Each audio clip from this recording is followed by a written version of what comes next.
कैलासा मयाचा घेऊन जाणं हे माझं आता कर्तव्य आहे. माननीय श्री रमेश यशवंत बिभवणीकर याने माझ्या कलागुणांचा गौरव करण्यासाठी लाख मुलाचं 50 रुपयाचं पारितोषिक दिले. त्याचप्रमाणे प्रदीप ओरसकर यांनी माझ्या कलागुणांचा गौरव करण्यासाठी लाख मुलाचं 100 रुपयाचं पारितोषिक दिले. त्याचप्रमाणे नाट्यप्रेमी प्रकाश बिर्जे याने माझ्या कलागुणांचा गौरव करण्यासाठी लाख मुलाचं 100 रुपयाचं पारितोषिक दिले.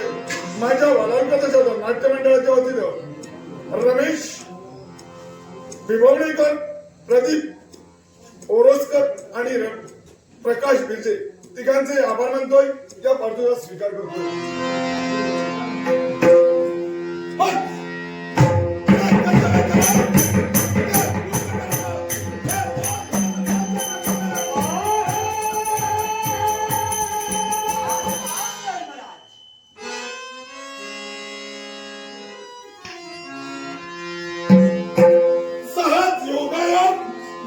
म्हणजे महायोग आणि देवांचा महायोग आज सुरूदारा स्वकर्तव्य परिपूर्ण करून जात असताना माझ्या मार्गात तू थांबविलेस.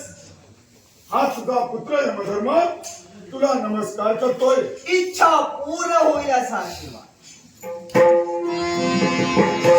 आशीर्वादाच्या मुखातून शब्द बाहेर पडले.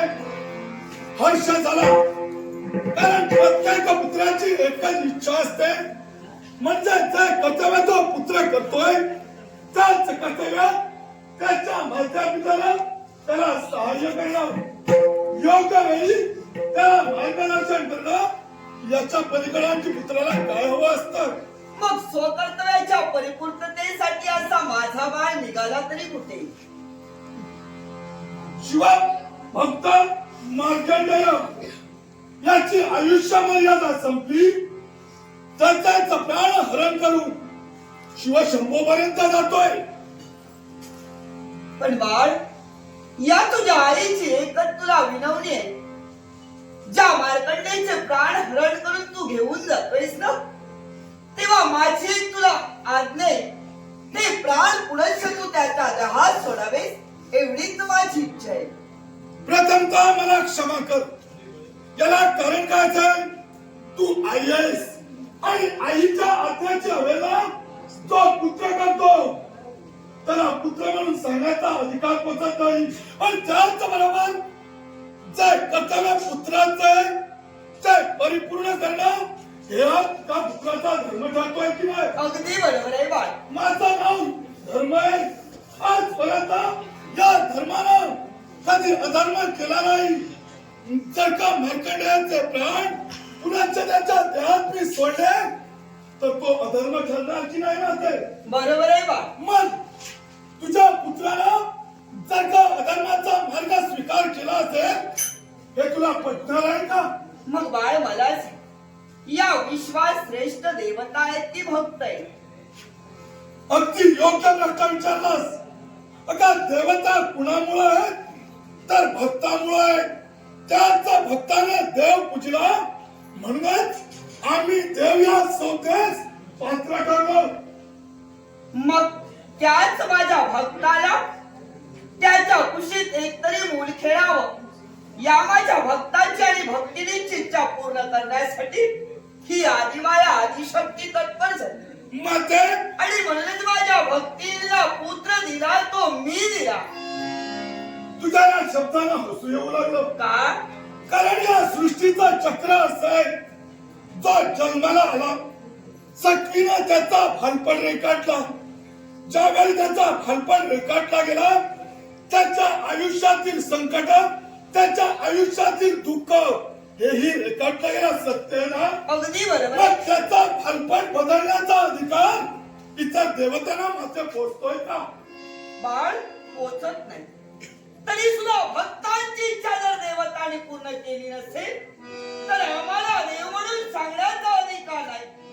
अर्थात माझ्या भक्तीला प्रत्येक जण दोष देत होतो, कारण निपुत्रिकाचा कलंक तिच्या जीवनात लागला होता आणि तो निपुत्रिकाचा लागलेला कलंक धुवून काढण्यासाठी विश्वाची माता तत्पर.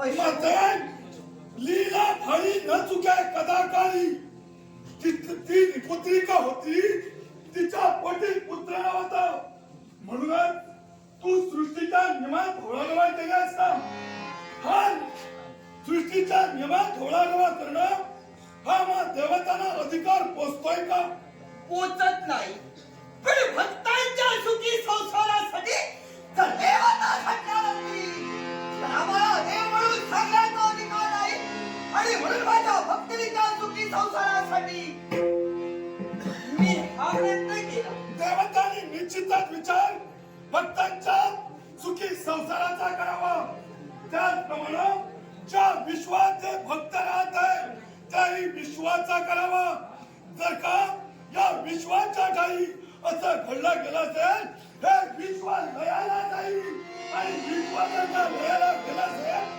ना भक्त उरेल ना देवता उरतील काय अर्थ होणार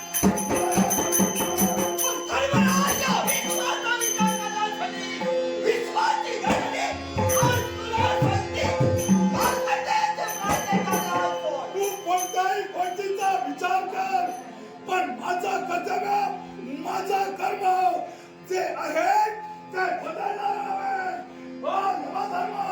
धर्माला जाणार आहे वंदनाच्या देवतेचा वंदनाचा भक्त तुझे ज्याची आयुष्य मर्यादा संपली त्याला मरायचाच आहे मग जगाचा धर्म जर सोडून माझीच्या पूजा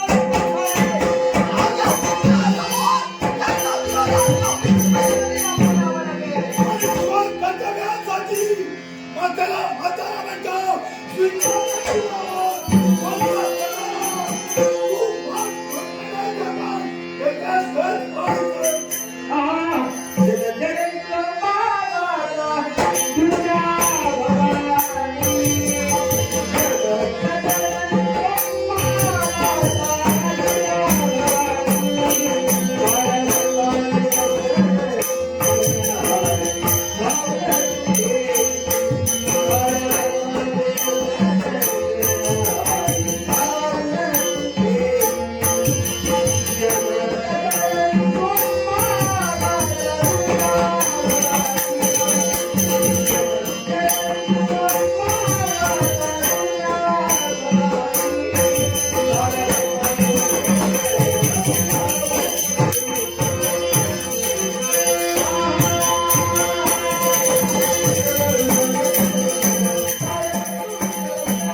गिरजे काय करण्यासाठी तत्पर होत आहे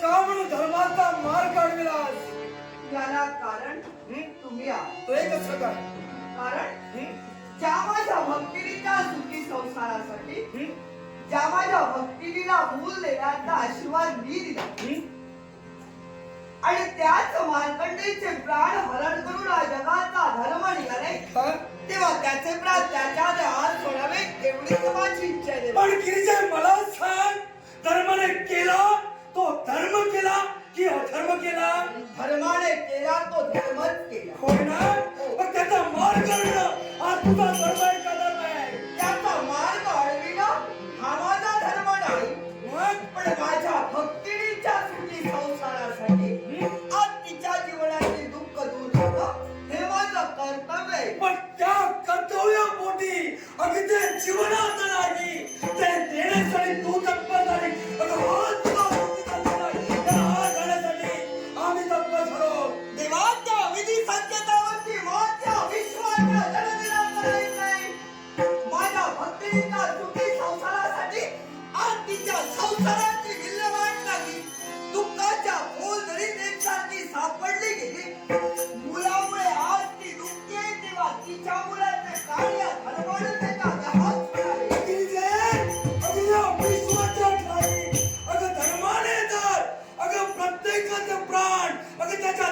देवानच सोडले असतील अगं हा जगाच्या विरुद्ध नियम होईल.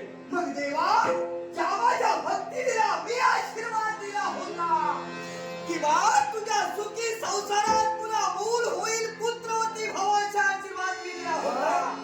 त्यावेळी देवा तुमचं अनुमान तिथपर्यंत झालं. योग्य. मी दिलेला आशीर्वाद मी पूर्ण केला असता, पण त्याच वेळी तुम्ही आशीर्वाद दिला तो माझ्या भक्तिनीच्या पतीला दिला आणि कशा रीतीनं मूल दिला तो त्याला.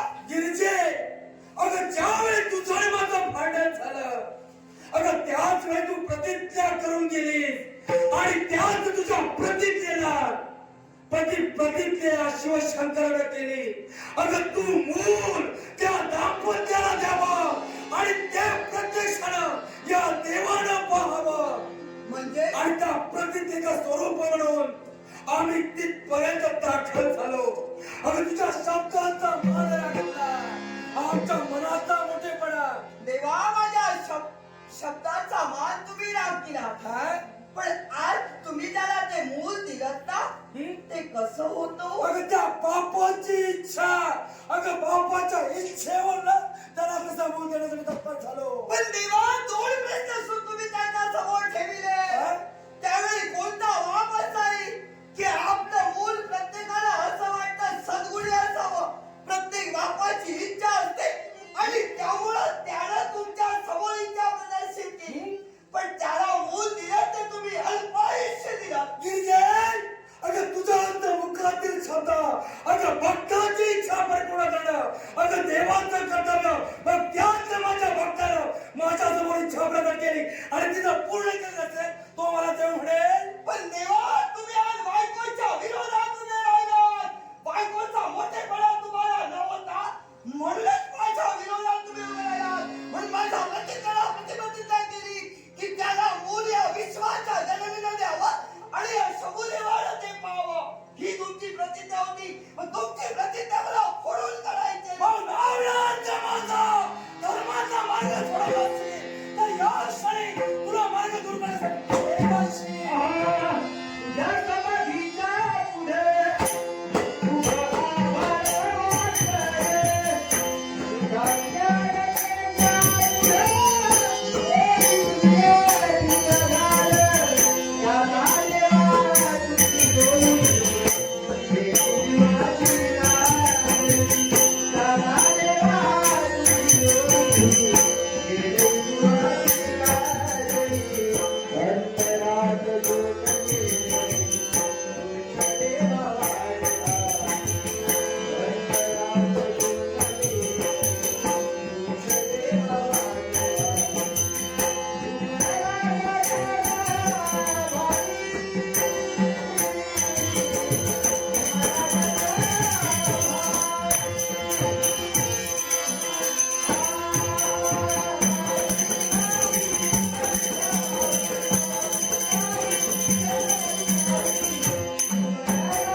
तुझे शब्द सत्य व्हायला हवे.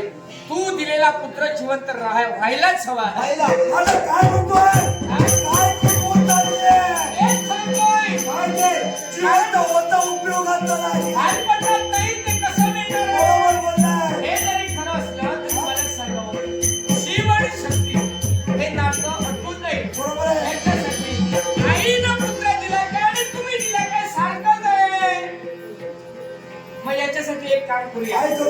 ज्याच्यासाठी इथं भांडतात ना त्याच्यापेक्षा तिथं जाऊन काय परिस्थिती आहे ती पाहूया. माझा तिथपर्यंत मी येईल याला पण सुद्धा- हिच्यासाठी नाही हो.